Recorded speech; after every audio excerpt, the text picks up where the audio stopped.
కొందరికి ఫండ్ లేదు, ఇట్లాంటి ఎన్నో ఉన్నాయి.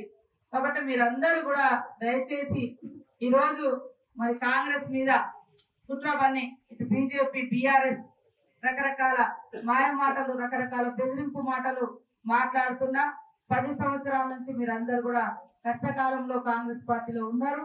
కాబట్టి ప్రతి ఒక్కరిని కూడా కాపాడుకునే లక్ష్యంతో ఏ చిన్న టైం దొరికినా ఇక్కడ గ్రామాలలో కానీ ప్రజల దగ్గర కానీ కార్యకర్తల దగ్గర కానీ మేము వస్తున్నామని తెలియజేస్తా ఉన్నాను. అదే కాకుండా మళ్ళీ బీజేపీకి ఏమో రెచ్చగొట్టే మాట.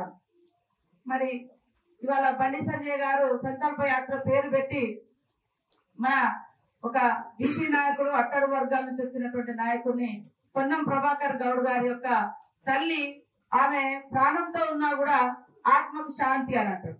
లేకుంటే నువ్వు ఓడిపోతే రాజీనామా చేస్తావా, నేను ఓడిపోతే చేస్తా అంటే నువ్వు ఎమ్మెల్యేగా ఉండి ఎంపీగా ఉండి కేంద్రంలో నీ గవర్నమెంట్ ఉండి మీరు ఎమ్మెల్యేగా పోటీ చేస్తే ఓడిపోయింది. మా పొన్నం ప్రభాకర్ గౌడ్ గారు ఓడిపోయినా కూడా ఎమ్మెల్యే గెలిచి మంత్రి అయ్యిండు. ఇంకా నువ్వు ఓడిపోతే రాజీనామా చేస్తావంటే నువ్వు రాజకీయాలలో ఉండకుండా పోవాల్సింది నువ్వు నాయన బండి సంజయ్ గారు. ఎందుకంటే రెచ్చగొట్టి రాజకీయాలు చేసి ఓట్ల కోసం వాళ్ళు రెచ్చగొట్టే రాజకీయాలు, మతం పేరుతో రెచ్చగొడతారు, కులం పేరుతో రెచ్చగొడతారు. లాస్ట్ కు బతుకున్న తల్లి పొన్నం ప్రభాకర్ గౌడ్ గారి తల్లిని చచ్చిపోయింది శ్రద్ధాంజలి ఘటించాలని మాట్లాడడం, ఒక ఆడకూతురు ఇండ్ల కుటుంబాలను తీసుకొచ్చి మరి అంత నీచంగా మాట్లాడడం, ఇది ఎంతవరకు కరెక్ట్? ఇది బీజేపీ పార్టీకి ఇది తగునా? ఇది ఎంతవరకు మీ సంస్కారం అని నేను అడుగుతా ఉన్నా. ఏదంటే నువ్వు 10 సంవత్సరాలు బీజేపీ ప్రభుత్వం బీఆర్ఎస్ ప్రభుత్వం అధికారంలో ఉండింది, ఏం పని చేసిరో చెప్పుకోండి, ప్రజలకు ఏం న్యాయం చేసిరో చెప్పండి. ఇప్పటి వరకు ఏం చేయలేదు, ఉద్యోగాలు ఇవ్వలేదు, ఊర్లలో నిధులు ఇవ్వలేదు, ఇల్లు రాలేదు, పిల్లలు అనేక కష్టాలు పడుతున్నారు. ఇవన్నీ ఉన్నాయి. వాటి కోసం మన గవర్నమెంట్ వచ్చిన వెంటనే ఉద్యోగాలు ఇస్తున్నారు, నోటిఫికేషన్ ఉండాలి, ప్రజల కష్టాలు సుఖాలు పంచుకోవాలి. కాబట్టి గ్రామాలలో కూడా మనం చేస్తున్నటువంటి కొన్ని పనులలో నేనే అని కాకుండా నీ వెనక 10 మంది లీడర్లను కలుపుకుంటేనే నువ్వు లీడర్.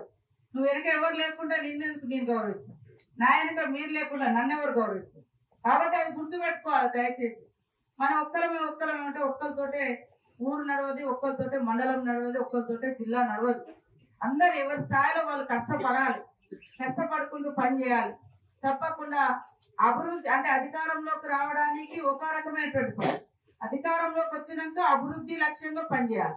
ఈ రెండింటిని మనం పని చేసుకుంటేనే కార్యకర్తలతో ప్రజలకు దగ్గరగా ఉంటాం. కాబట్టి మరి గతంలో లాగానే మళ్ళీ క్లస్టర్ ఇన్ఛార్జ్ క్లస్టర్ల వారీగా 5 క్లస్టర్ల 3 క్లస్టర్ల చేసి ఆ లిస్ట్ ఇచ్చి మరి వాళ్ళకు ఇన్ఛార్జీలు ఇచ్చి ఇప్పటి నుంచి సరే ఒక పని అయితే జరుగుతుంది.